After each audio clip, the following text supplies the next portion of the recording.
Hi, my name is Amanda Weld, and I chose to do my personal community tour at Discovery Day Academy. Discovery Day is a private school in Bonita Springs, Florida.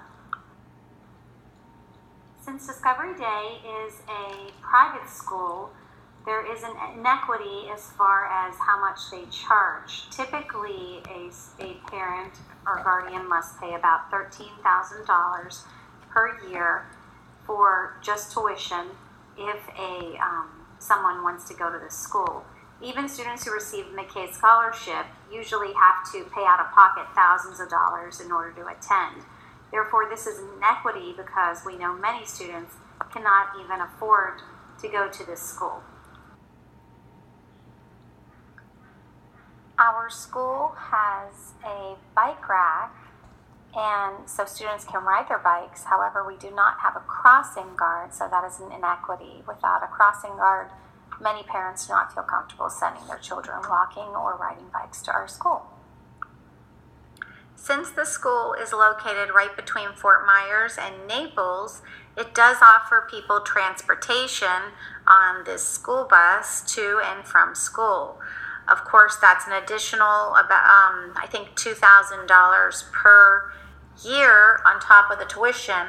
So the equity part is it's trying to accommodate even working parents, and it will go pick up students. However, the inequity, of course, is the funding with that as far as trying to be bused in at the school. When a person tries to enter Discovery Day, they soon realize that you must have a key fob in order to get inside.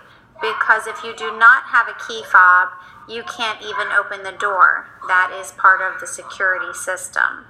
You can possibly knock on the door and someone could let you in into the office area, which is right here. However, sometimes there's nobody who is even in the office in that moment, so you could be waiting for a while. We are a peanut-free school because many students are deathly allergic to peanuts, and this helps us include all students in our eating environment. And this is a picture of our kitchen. We do not have a cafeteria. Students eat inside the classroom in a family-style dining, along with the teacher every single day, and it is expected that they all eat and talk as the whole entire class. Due to the fact that we have steep concrete stairs, we do have accommodations for people with disabilities. We have an elevator, and also our water fountains, that we have two of them, are also accessible to people in wheelchairs. Compared to other schools that I have worked at, our library is very small, but it is a growing library, and there are some comfy seats that students can sit on after they choose a book to read. This is the main playground area for students in grades kindergarten through 5th grade, and on the side of the building we have a preschool playground as well. And there is equipment for the students to use along the playground, and in the back area is a field. As I walk up the steps here, you will see a more inclusive area. This is the outside leading from the playground to this area that many students like to collaborate and work on, our balcony. And you can then see briefly our playground. They don't want me taking pictures too much of the students, so I'm trying to keep it far. But students are on the playground right now. And then this is our maze area, and on the other side is the pre-K playground as well. So we have two very inclusive areas there. This is what a typical classroom looks like at Discovery Day Academy. Usually no more than 12 students are in a class. As you can see, there's a lot of flexible seating and a lot of hands-on type of activities occur. Students are usually just not sitting in a desk listening to a teacher all day. There is public transportation of buses that is literally right around the corner of DDA. There are two very close bus stops, which allows for anyone to have access to the area that my school is located. Discovery Day is located on a side road off of Tamiami Trail, which is 41. It's quite a busy road. But once you turn off into Pelican Landing, which is a whole division of upper middle class housing, but it also does have on the side, you'll see an apartment complex, an affordable apartment complex within this area. Everything is nicely maintained, and all of the apartments and housing do have security as a part of the whole entire division. There are a few doctor's offices around in the area too, and on the right you can see the apartments, and we just saw anyway. And then on the left is the division for the houses. And you can see the apartments kind of through the trees. There's lots of trees and shrubbery. There are the apartments, and Discovery Day will be up here on the right next to all of that. But and where I was just filming a second ago, those were houses behind that fenced-in area. These are the apartments that I was just talking about. So there are affordable places right along this community, even though I would say it's more of an upper middle class community. And here is my school as we pull into the driveway. There are quite a few no trespassing signs that are located at across the street from our school. And I think this is an inequity because I do feel it makes people not feel welcome in the presence or the surrounding area of our school.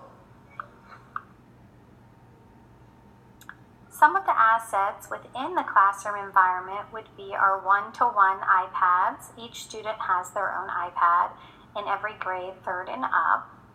We also have flexible seating, which students can be in desks that wheel around, so groups are easily formulated, and we can also have centers as well, and just students, they move around constantly within the classroom setting.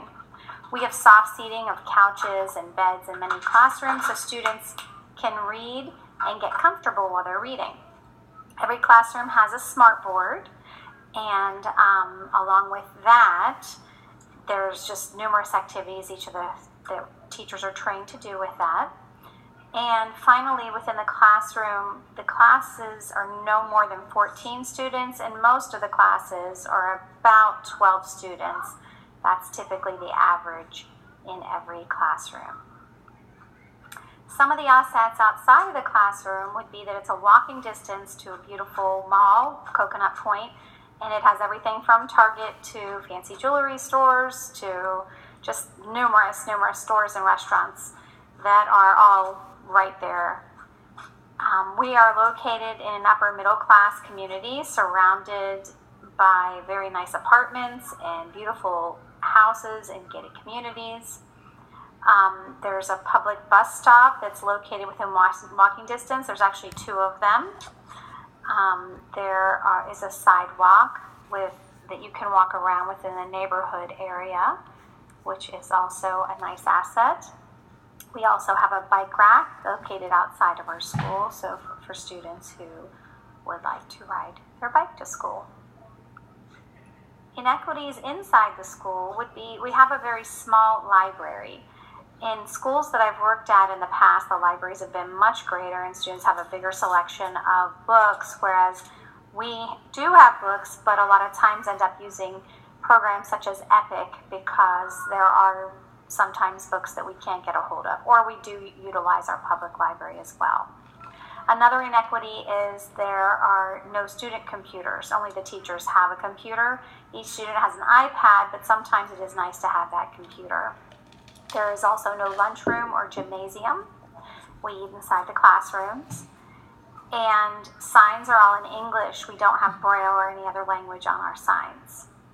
Teachers share one printer within the whole entire school, and that printer is also a copy machine.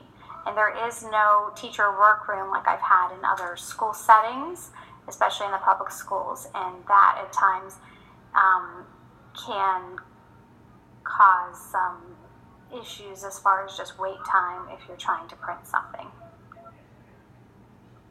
Inequities outside of the school. People need to have a key fob, so all parents and teachers do have a key fob in order to get inside the building. If you don't, you can knock, but there's not even a bell, so you have to get somebody's attention to try to get into the school. There are no trespassing signs along the outside of our school, which is something I never noticed until I did this presentation. But these signs are ones that I can see would maybe keep some people out, not knowing what it is that is around our school. There are no crosswalks with sound machines for the blind, and so someone who has some disability like that would not be able to walk in our area, especially with some of the traffic. There are also no crossing guards. The gated community surrounding the schools may keep some people out who think we're in a gated community and not know that a school is actually located in this area.